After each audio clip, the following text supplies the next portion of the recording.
Ni matumaini yangu mtazamaji kwamba Jumatatu yako imekuwa ya kufana, ikiwa ni wakati mwingine tunapokutana kwa toleo letu la jioni kutoka hapa QTV siku hii ya Jumatatu tarehe 18 mwezi wa Januari mwaka huu wa 2016. Popote ulipo, tuna mengi ambayo tumekuandalia, lakini kwanza tupate kipaumbele. Mamia ya wakazi mtaani Mtwapa wajipata mashakani, Swazuri akiongoza shughuli ya kuwafurusha. Washukiwa wa utengenezaji wa noti bandia watiwa mbaroni jijini Nairobi. Having been appointed as a member to the Ethics and Corruption Commission. Na makamishna wapya wa tume ya kukabiliana na ufisadi EACC waapishwa. Mshukiwa wa mauaji ya makahaba Nakuru afikishwa mahakamani.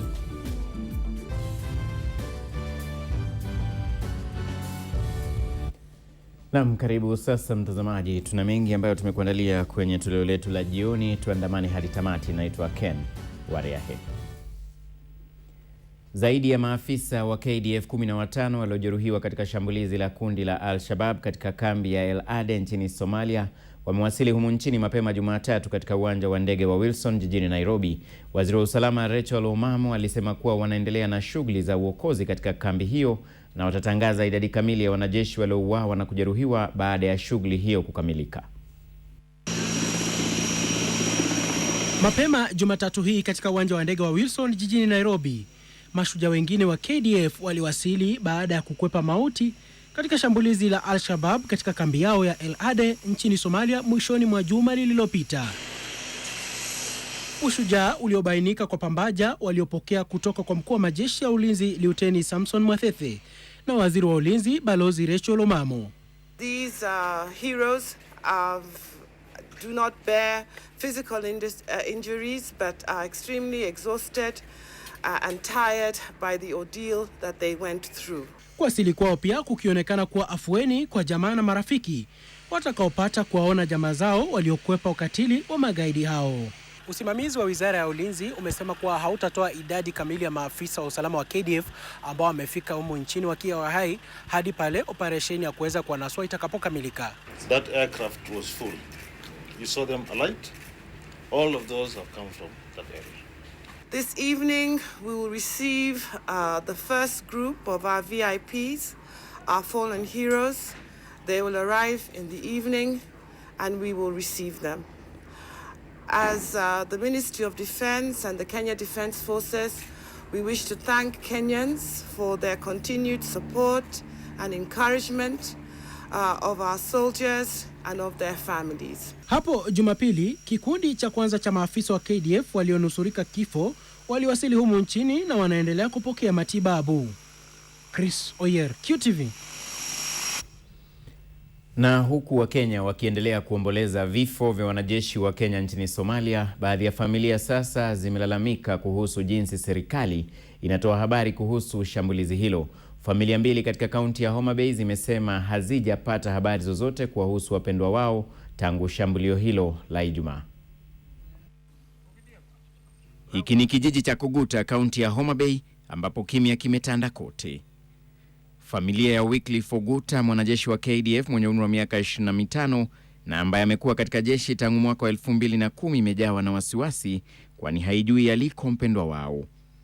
Kwa sasa familia hii imesalia na kumbukumbu za picha zake kwani haijafahamishwa iwapo mwanao walifariki ama yu miongoni mwa walionusurika. Just to inform the family, your person is deceased. Your person is one of the ones in hospital. Or your person is the one of the soldiers abducted. Familia hii inataka serikali kutoa habari kamili kuhusu shambulio hilo, huku ikidai simu ya Ugutu imekuwa ikiitana pasi na kupokelewa wala arafa kujibiwa. They gone to Somalia. He came back. In fact, immediately after their recruitment, it took just some short time. They went to Somalia. He came back. Again, he went to Somalia. He came back. This is the third time he was in Somalia. Katika kijiji cha Waondo, familia ya Michael Okodho Wino pia haijapata mawasiliano yote kutoka kwa mwanao tangu Alhamisi iliyopita. This was his first time to be in Somali. He had never been to Somali. Of course, we knew he was around that place, except we didn't know exactly where he was in Somali, but we knew he was in Somali. Familia hii sasa inaiomba serikali kuwapa habari kuhusu mpendwa wao.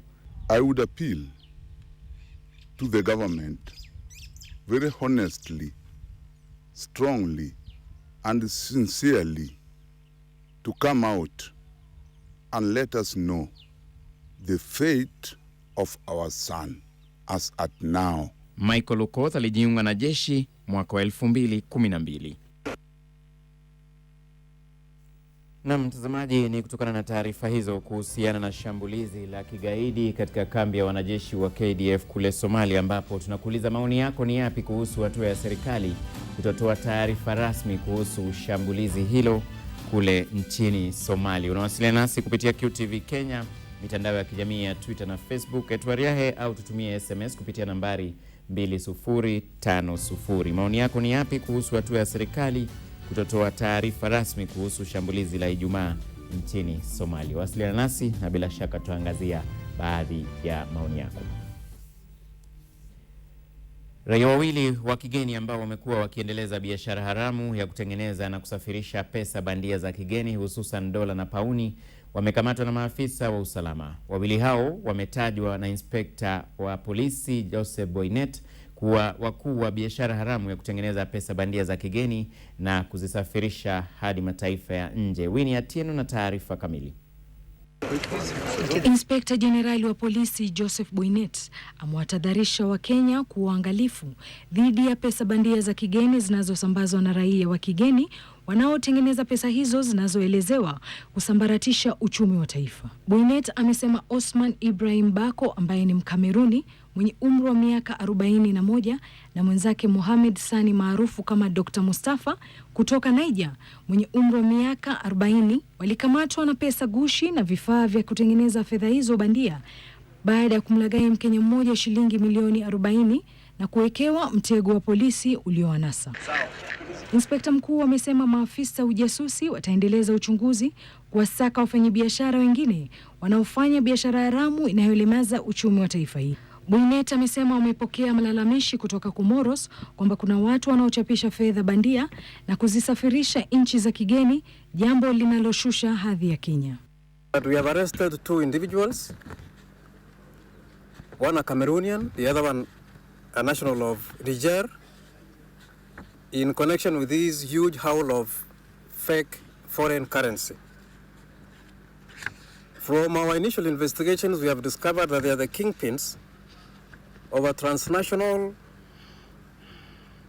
hard currency counterfeiting ring that is aimed at fleecing unsuspecting members of the public, both inside this country and beyond, obviously of the hard-earned money. Washukiwa hao aidha walifikishwa katika mahakama ya Milimani chini ya hakimu mkuu pale ambapo upande wa mashtaka umeomba zuiliwe kwa siku 2. Kadhalika, Boynet amewaonya wageni wanaozuru nchi ya Kenya kufanya biashara haramu kwamba chuma chao kimotoni, akisema serikali itaendeleza msako dhidi yao. Wakati huo huo, Boynet amesema wanachunguza watu kadhaa wanaosambaza picha za baadhi ya wanajeshi waliouawa kwenye shambulizi la kigaidi huko El Ade nchini Somalia katika mitandao ya kijamii. Boynet amevitaka vyombo vya habari kusimama kidete na Kenya wakati huu ambapo wanakumbana na vita vya kigaidi. That we are mourning with our colleagues from KDF for the sad events that occurred in Somalia in the war against terrorism. We wish, as the National Police, to caution members of the public who are fond of spreading gruesome pictures that are not of any help to anybody, but only help to further the terrorist agenda. Winnie Atieno, QTV. Makamishna wapya wa tume ya maadili na kupambana na ufisadi nchini EACC wameapishwa huku akitoa ahadi ya kutafuta mbinu mpya za kupambana na ufisadi. Akizungumza baada ya kuapishwa, mwenyekiti mpya wa tume hiyo Philip Kinisu alisema kuwa yeye na makamishna wenzake wataandaa mikutano na washikadau tofauti ili kutafuta njia za kisasa za kukabiliana na ufisadi. Wakati huo Jaji Mkuu Willy Mutunga ameitaka tume hiyo ya EACC kufanya uchunguzi kuhusu mienendo ya majaji, akishauri kuanza naye. Kennedy Mureithi alihudhuria hafla hiyo na kutuandalia taarifa ifuatayo. Miezi 8 baada ya makamishna wa tume ya maadili na kupambana na ufisadi kujiuzulu, makamishna wapya wameapishwa. Makamishna hao ni Philip Kinisu, having been appointed the chairperson to the Ethics and Anti-Corruption Commission. Rose Mugoi, do swear that I will at all times obey, respect and uphold the Constitution of Kenya. Dabar Maalim, without fear, favor, bias, affection, ill will or prejudice. Sophia Lepuchirit, that I will faithfully and fully, impartially and to the best of my knowledge and ability discharge the trust, perform the functions and exercise the powers devolving upon me. Na Paul Mwaniki Gashoka. So help me God. Waliapishwa na Jaji Mkuu Willy Mutunga Jumatatu hii. Kinisu aliapishwa kama mwenyekiti mpya wa tume hiyo ambayo kwa muda imekumbwa na changamoto sihaba. Miongoni mwa changamoto hizo ni kile kinachodaiwa kama kutokuwa na uwezo wa kupambana vilivyo na jinamizi la ufisadi. Corruption in our country is endemic. Perhaps we are at a place where we may not be able to get ourselves out. We refuse to accept that. We know that where there's a will, as indeed there is the will amongst my colleagues and amongst many well-intentioned Kenyans, we will take our country out of this hole and into a better direction. Akikiri kuwa jukumu la kupambana na ufisadi ni zito, Kinisu pamoja na makamishna wenza waliapa kutafuta mbinu mpya za kupambana na ufisadi. We're going to end up with a refreshed approach to how we fight corruption, and we will in due course be letting you hear about it. Kinisu alisema kuwa wataanza kukutana na washikadau tofauti wanaohusika na vita dhidi ya ufisadi katika siku zijazo ili kuhakikisha kuwa mbinu zao zinawiana. We know that as we take office this afternoon, the challenge that we are facing is not a small one, and that the expectations of the public of us and of EACC and of all the institutions that are involved in fighting corruption, that those expectations are quite high. And we are aware that the road ahead is not a smooth one, but we do not go to give up.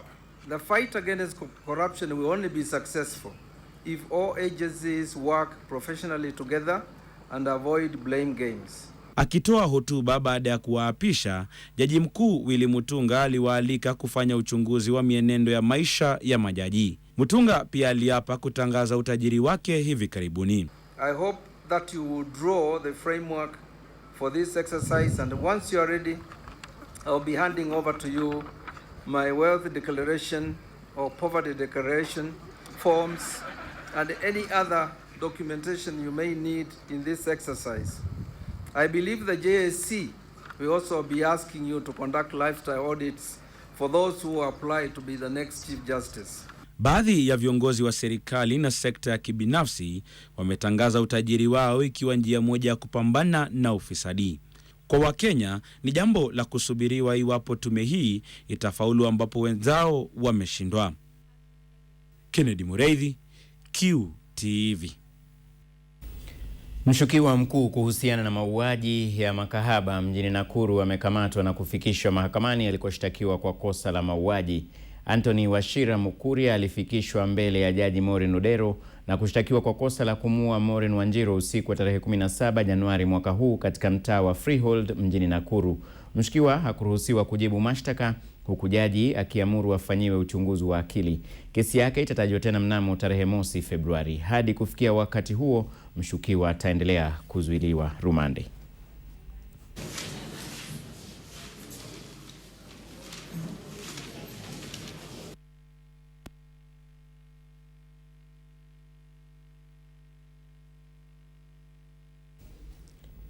Na sasa tukiangazia taarifa nyingine ni kwamba wahudumu wa bodaboda nchini wameonywa dhidi ya kutofuata sheria za barabarani na hasa sheria mpya zilizoanza kutekelezwa mwaka huu.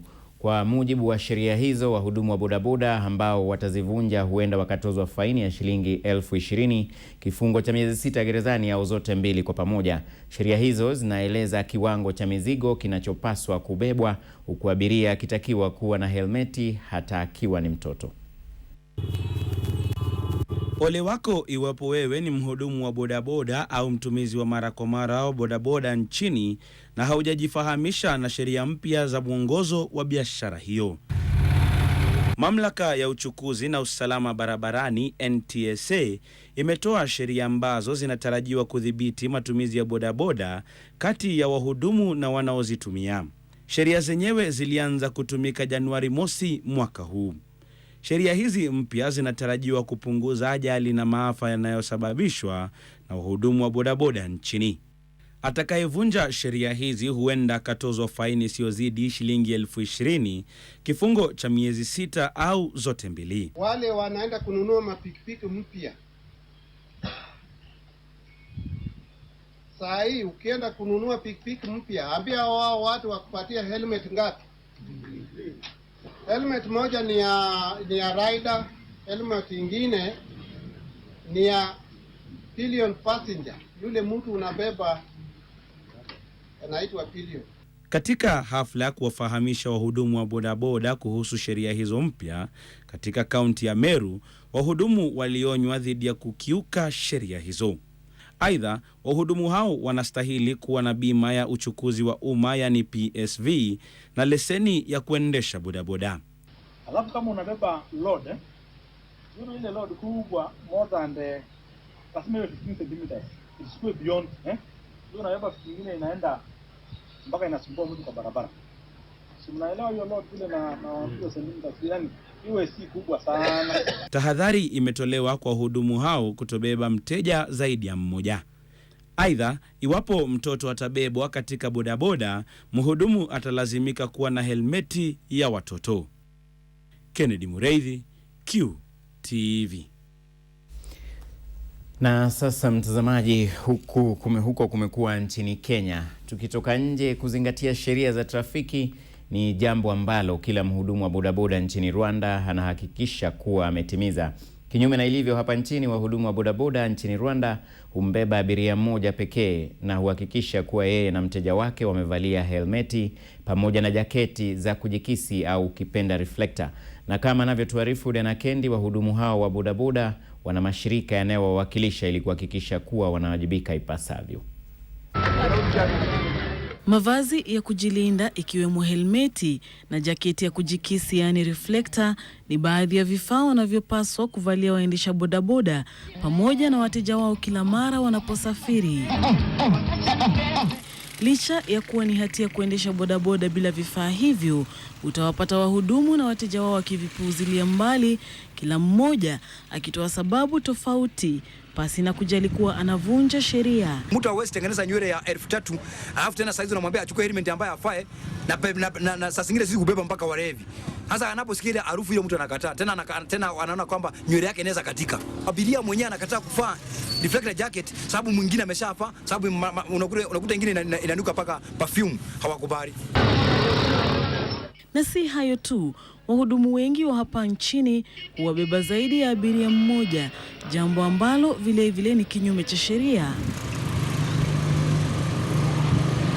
Hali hii ya hapa nchini ni tofauti na ile ya taifa la Rwanda, ambapo wahudumu wa bodaboda katika nchi hii ya Rwanda wameamua kuzingatia na kutilia sheria maanani, ikiwemo kuhakikisha kuwa wao pamoja na wateja wao wanavalia kofia hizi za kujikinga. Sisi hatuwezi kubeba mtu na haivare juu, hii ndio inatulinda.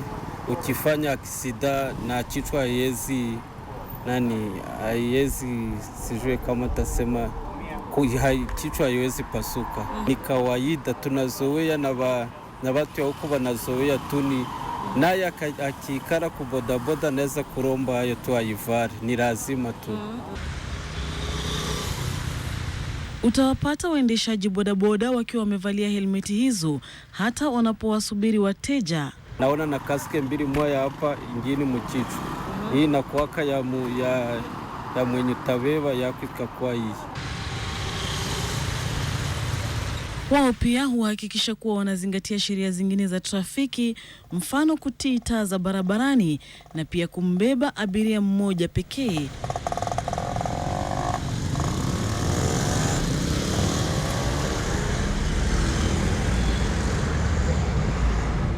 Mhudumu wa bodaboda pamoja na mteja wake wanapokosa kuvaa helmeti wanaposafiri nchini Rwanda hutozwa faini ya shilingi 10,000 pesa taslimu ya Rwanda, huku kukiuka sheria za barabarani kukisababisha mhudumu wa bodaboda kupokonywa pikipiki yake. Wanaweza kaitwara wakaifunga kisha wakakukata amande na wakakuangamiza mwezi moja. Kuwepo kwa mashirika ya kuwasimamia wahudumu wa bodaboda ni miongoni mwa sheria za kuwadhibiti wahudumu wa bodaboda nchini Rwanda. Ukifanya kisida wanaweza angalia kwa hizi namba. Wakaita mkubwa yenu mwenye na wasimamia tu. Tuko na waongozi sisi. Wakamuita wakamwambia mtu yako anafanya kisida. Akakuya wakamwambia kwenye akisidiri fanyizika akakuya kuangalia. Kisha akakwaranje kukubeba kwa hospitali basi wakakutunzisha tu. Wanaamini kuwa kutilia maanani sheria zilizowekwa kumechangia katika kutokuwepo kwa visa vingi vya ajali pamoja na uhalifu nchini humu. Diana Kendi, QTV. Naam, ndivyo hali ilivyo kule nchini Rwanda. Sijui kama hapa Kenya tuweza tukafikia kiwango hicho cha kutii sheria, haswa wale waendeshaji wa bodaboda. Na sasa kabla ya kwenda mapumzikoni, kufahamisha tu tena swali ambalo tunakuuliza kwenye toleo letu la jioni ni maoni yako kuhusu hatua ya serikali kutotoa taarifa rasmi kuhusu shambulizi la Ijumaa nchini Somalia. Unawasiliana nasi kupitia QTV Kenya, mitandao ya kijamii ya Twitter na Facebook @Wariahe au SMS 20505. na Bulemi Derek anasema watoe idadi ya wafu. Wasiliana nasi, tunarejea katika muda usio mrefu.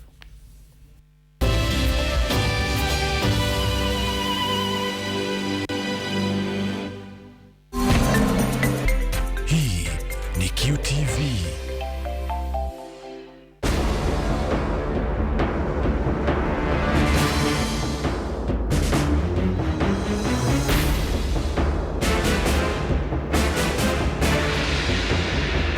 Kumekucha na mie Maureen nimewasili tayari kukuelimisha na kukujanjarusha.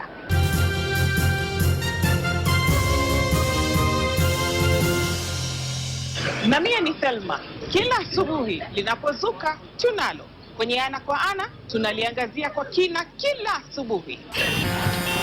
Na mimi anko nimepika kukuburudisha na kukujanjarusha.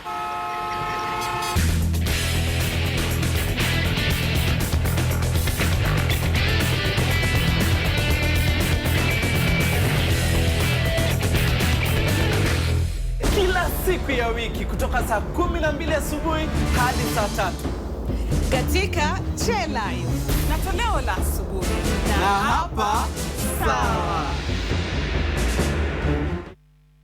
QFM kwa mziki wa kukata na shoka. Kata kiu.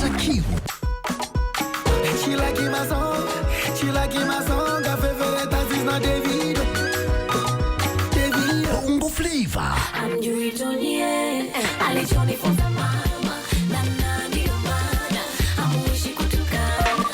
Reggae.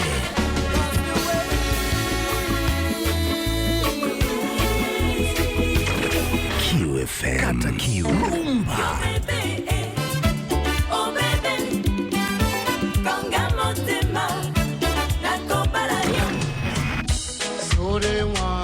QFM. Musically. Ni mchanganyiko freshi na wa kipekee. Mbali na habari za kuaminika, ni QFM. Kata kiu, uburudike.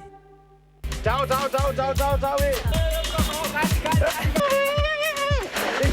Makini. Nasikia vifani. Nasikia kufly. Ile njaa niko nao mimi nikaa. Wewe njaa peleke huko kwa Ministry of Agriculture ati njaa. You guys are celebrating because because I have left.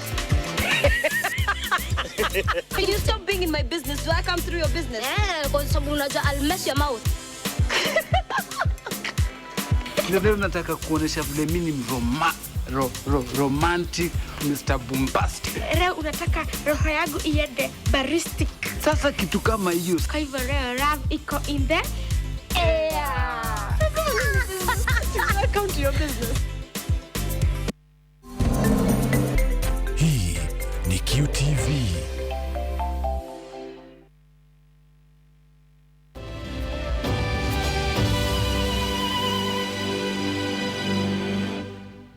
Naam, karibu tena mtazamaji kwa sehemu ya pili ya toleo letu la jioni kuhusiana na swali letu la leo. Adan Dabaso akiwa na Nyuki anasema watoe idadi kwani wakificha ni bure, inastahili waliofiwa wajue.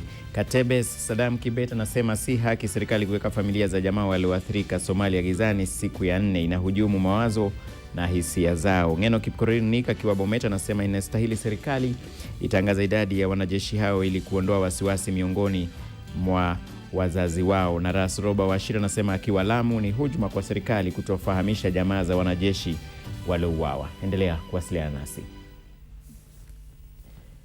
Mwenyekiti wa tume ya ardhi nchini Mohamed Swazuri amewataka maskuta wote waliovamia ardhi ya familia moja kijiji cha Majengo ya Barani huko Mtwapa, kaunti ya Kilifi kuhama mara moja, na wale wanaoendelea na ujenzi kusitisha ujenzi huo, la sivyo wafurushwe. Swazuri aliyasema hayo kwenye mazishi ya mzee wa familia hiyo Mohamed Khator anayesemekana kufariki kutokana na mshtuko wa moyo kufuatia mzozo wa ardhi hiyo. Kijiji cha Majengo ya Barani, eneo la Mtwapa, kaunti ya Kilifi, maziko ya mzee Mohamed Khator yanaendelea. Khator aliyefariki Jumapili jioni anasemekana kupatwa na mshtuko wa moyo kufuatia mzozo wa ardhi yake ambayo imevamiwa na maskota eneo hilo. Shamba tuna titles kitambo. Watu wamekuja vamia shamba yetu, hatuna uhuru, watu wakata miti, wakija kukatazwa wasema hata rais akija hapa hawajali. They will fight. Wana mapanga wameshika, wana silaha wameshika. Hao ndio maneno wanaotisha watu nyumbani. Watu hawalali. Mjombangu amekufa leo kwa sababu ya stress ya shamba, alikuwa haijui.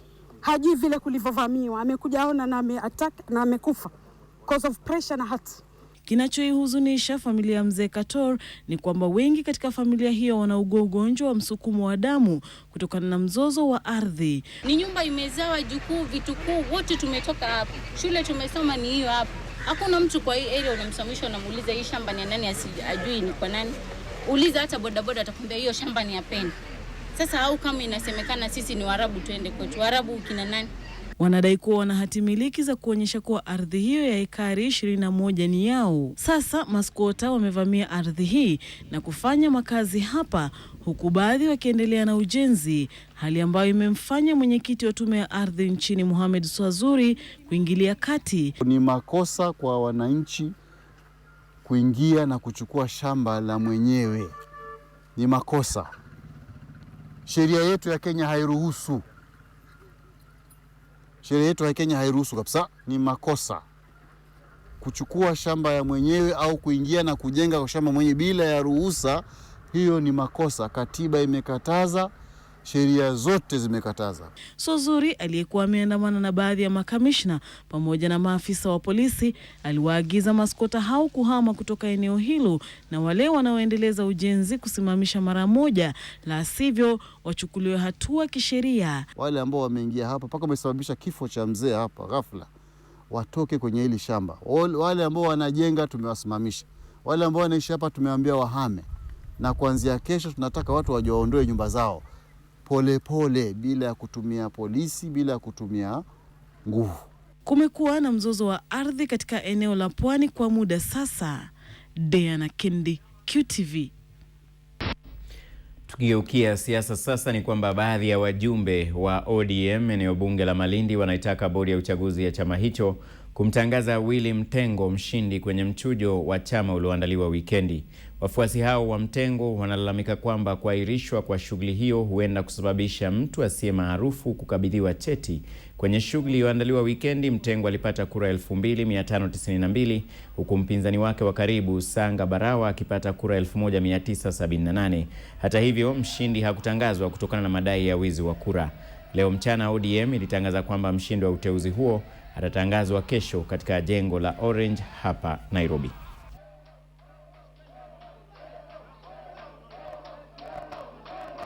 Wananchi wachungwa hapa mjini Malindi walimchagua William Baraka Mtengo.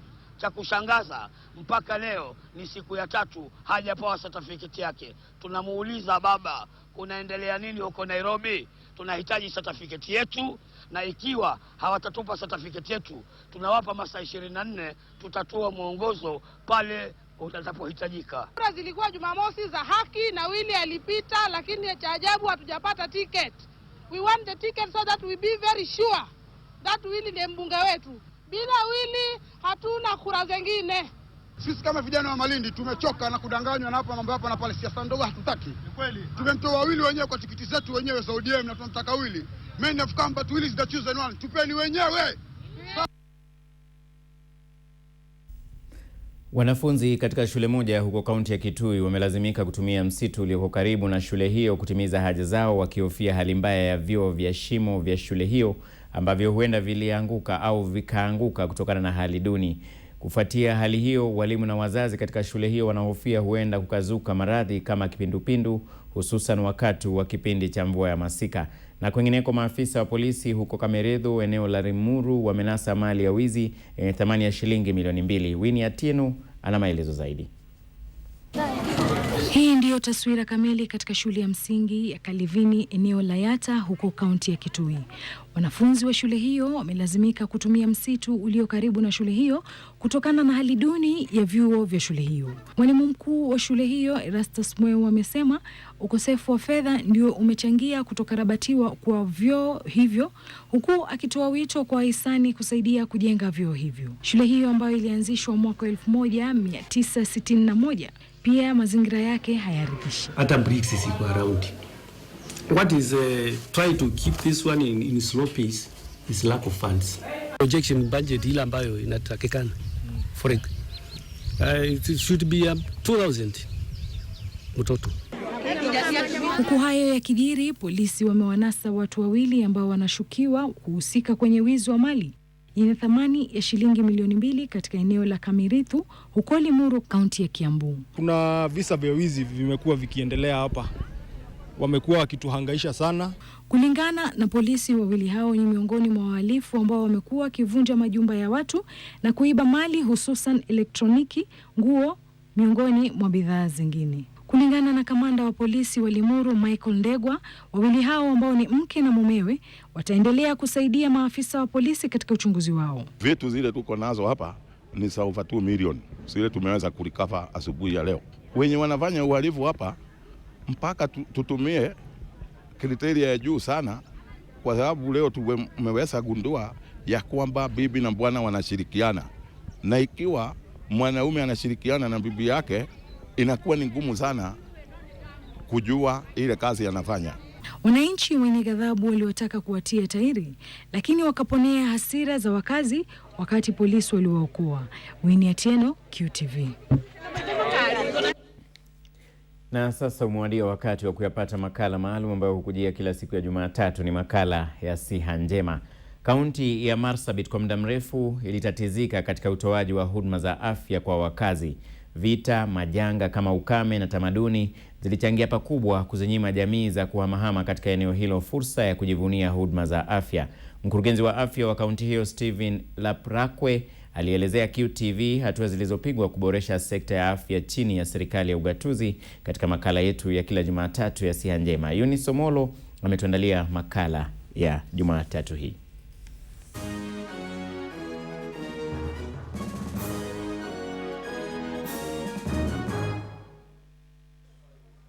Chimbuko la binadamu ndio kauli mbiu ya kaunti ya Marsabit. Yamesalia majuma machache kabla ya makataa ya sekta zilizoratibiwa kugatuliwa kukabidhiwa kikamilifu kwa serikali za kaunti. Serikali ya kaunti ya Marsabit kama serikali za kaunti nyingine ina mengi ya kujivunia. Majanga kama ukame, mafuriko na vita vilivyoshuhudiwa eneo hili kabla ya ugatuzi ni miongoni mwa masuala yaliyotatiza sekta ya afya Marsabit. Kuna jumla ya hospitali na vituo vya afya 87 katika kaunti hii. The health was really ailing here in Marsabit. it was quite sick because the facilities were really in bad shape. The two main hospitals that we had, one in Moyale and one in Marsabit, was doing very poorly. But after the county government took over, we started to renovate all our facilities, especially the main hospitals. The one in the Referral Marsabit, the Referral Hospital in Marsabit, and the other one in Moyale. We did quite a lot of equipment. Up to now, we have equipped our facilities with more than 40 million shillings, over 40 million shillings, just buying anesthetic machines, oxygen concentrators, x-rays, and all other equipment that we require in the main hospitals. Hivyo basi, wakazi hawangeweza kujivunia kuwepo kwa huduma bora za afya, hasa kina mama wajawazito. Marsabit imeorodheshwa miongoni mwa maeneo yanayoongoza katika vifo vya kina mama wakati wa kujifungua. We have built over 18 maternities. We have also done over 10 staff houses in the whole county. We have done a lot of wards. We have also built some wards, incinerators. We've done a lot of infrastructure, used a lot of money to deal with this. Hata hivyo, kwa muda sasa, wenyeji hao wa jamii ya wafugaji wa kuhamahama, hasa kina mama wajawazito, wamepuuza huduma za kina mama kujifungua hospitalini na kushikilia tamaduni zao. Jambo ambalo hakika ni kitomi kwa juhudi za sekta ya afya kuhakikisha wanapata huduma bora hospitalini. In most cases in our counties, because of tradition, the mothers do not want to go and deliver at the facilities, at our health centers. They'd rather do it at home. And that one has made it more difficult for our personnel because they have a lot of negative attitude towards that. In any case, accessing these facilities is not easy, but we have reached them. Serikali ya kaunti ya Marsabit imejizatiti katika kutenga kitita kwenye bajeti yake ili kununua vifaa vya hospitali na dawa za kutumika katika vituo vya afya vilivyo katika eneo hilo. Hii ni pamoja na kuboresha huduma za maabara katika hospitali za kaunti hiyo, pamoja na kuhakikisha kuwa wahudumu wa afya wanatoa huduma kwa wakati kwa wagonjwa. After devolution, we had very few people. Either a health center or a facility had one or no person. But now at least in almost every facility, in a dispensary we have 2 personnel, 2 people manning, 2 nurses manning a specific facility. Hata hivyo, safari ya kupata matunda ya ugatuzi wa afya katika eneo hili ingali katika hatua za mwanzo. Aidha, uhaba wa hudumu wa afya ulisambaratisha sekta ya afya katika eneo hili liliko kwenye mpaka wa nchi ya Kenya na Ethiopia. Mbali na hayo, uongozi wa Marsabit unanuia kuwapandisha vyeo baadhi ya wahudumu wa afya ambao kwa jumla sasa ni 600 katika eneo hili ili kuendeleza utoaji wa huduma bora kwa wakazi wa kaunti hii. Hata hivyo, vituo vya afya katika kaunti hii ni vichache kukiwa na umbali mkubwa kutoka kituo kimoja hadi kingine. We facilitate our people from the sub-counties to ensure that they reach to every corner. We provide them with a car, we fuel their cars, we provide them with all operation expenditures so that they are able to reach those areas. But it's not easy to reach some of these areas. For instance, Ileret. I think in the last 6 months I've been here, I've not visited Ileret. I'm intending to do it in the next 1 month. I want to go to Ileret. It's not accessible. It's about 500 kilometers from here to Ileret. And it's not on a tarmac road, but on a rough terrain. Licha ya hayo, serikali ya kaunti inadai kuweka mkakati ya kuhakikisha kila kituo kinaangaziwa mara kwa mara ili kuhakikisha shughuli za kutoa afya zinaendelea bila tashwishi kupitia maafisa wa afya. It has been difficult to access these areas, and especially dealing with pastoralists. Dealing with pastoralists, even the way they perceive health. For example, in deliveries. In most cases in our counties, because of tradition, the mothers do not want to go and deliver at the facilities, at our health centers. They'd rather do it at home. And that one has made it more difficult for our personnel because they have a lot of negative attitude towards that. Mwaka jana uongozi wa kaunti hiyo ulizindua ambulensi 10 zilizogharimu shilingi milioni 170.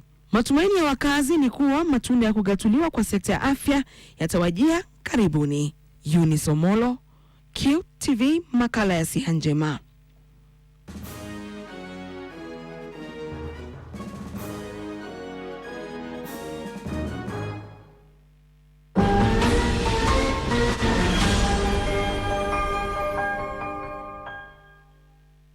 Naam, karibu sasa mwanabiashara. Mzozo kati ya serikali za kaunti za Nyamira na Kisii unaendelea kutokota. Hii ni baada ya wafanyakazi wa kaunti hizo mbili wanaokusanya ushuru kukabiliana katika mji wa Keroka kutokana na mzozo kuhusu mpaka. Wakusanyaji ushuru wa kaunti ya Kisii walidai kuwa wenzao kutoka Nyamira waliingia katika maeneo yao ya kazi. Wananchi wenye ghadhabu walidaiwa kuwarushia mawe wakusanyaji wa ushuru kutoka kaunti ya Nyamira, huku wakilalamikia hali duni ya mfumo wa maji taka na ukosefu wa maji na huduma nyingine muhimu. Polisi kutoka kituo cha polisi cha Keroka walifika eneo hilo kutuliza hali. OCPD wa Keroka Patterson Maelo alimtaka mwakilishi wa wadi ya Ichuni Francis Zaburi kuandikisha taarifa na polisi kuhusu tukio hilo.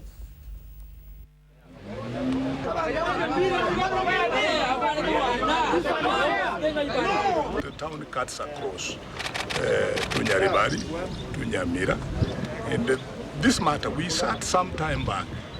We provided a solution. We left it to the governors to put everything in order. There is no boundary dispute at Keroka. From Kisii Count and the Nyamira side, they know where the boundaries are. What happened today is a mystery. Huu ni wakati hii shida inatakikana itatuliwe. Wananchi wamechoka, itatuliwe na hawa His Excellencies magavana wawili. Tabasamu kwenye nyuso za watu hapa. Watu wanaoishi na ulemavu katika kaunti ya Turkana walipewa viti vya magurudumu pamoja na vifaa vingine vya kutumia kama njia moja ya kuboresha maisha yao. Wakati huo watu wanaoishi na ulemavu katika eneo la Dagoretti wamejengewa vyoo vya umma watakavyotumia kwa biashara ili kujipatia riziki kutokana na ada watakazowatoza wale watakaovitumia. Tabasamu kwenye nyuso za watu hao wanaoishi na ulemavu katika kaunti ya Turkana ni dhihirisho tosha kuwa wamepata afueni baada ya kupokea viti vya magurudumu pamoja na vifaa vingine vya kuwasaidia. Mtu alikuwa na crawl na amepata kutembea leo, walemavu wamepona. Kwa hivyo kuna wenye wamepona leo, wamepata wheelchairs. Kwa mara ya kwanza ameonja wheelchair, akicrawl na amepona. Kwa hivyo tunasema tunaona mwanzo mpya kwa maisha ya walemavu kiuchumi na kwa maisha yao wenyewe. Shinikizo hili la kuwasaidia watu walio na ulemavu lilitokana na serikali ya kaunti ya Turkana kwa ushirikiano na Baraza la Kitaifa la watu wanaoishi na ulemavu nchini. Na si hayo tu, watu hawa walipewa fedha za kuwasaidia kuanzisha biashara zitakazowapa mapato ya kujikimu kimaisha. Are going to train them on financial management skills and entrepreneurship skills. We have already set mechanisms of how we can monitor their businesses and ensure these businesses are sustained. The grants are actually for supporting economic empowerment of persons with disabilities here in Turkana County. And we as the National Council, we are focusing on issues of empowerment because we need persons with abilities to be economically empowered in order to support themselves.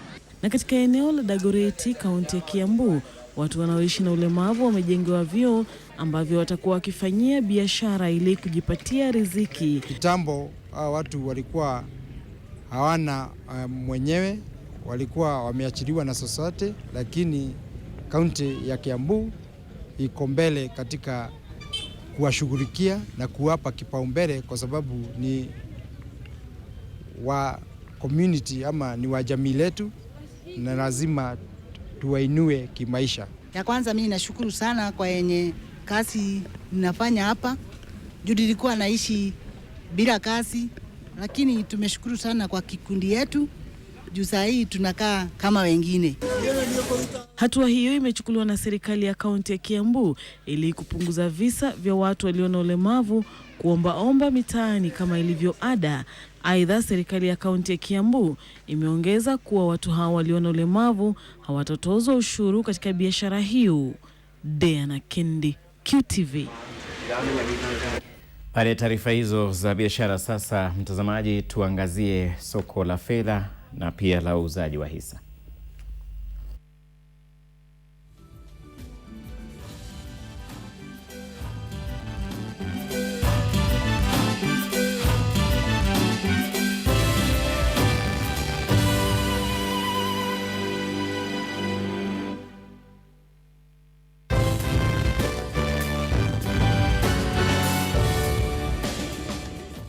Ni hayo tu kutoka kitengo cha biashara. Katika muda usiokuwa mrefu nitarejea tena na taarifa za spoti.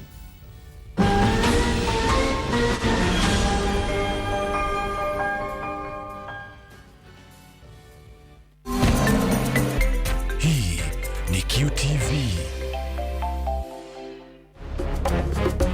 I had a plan of going to college.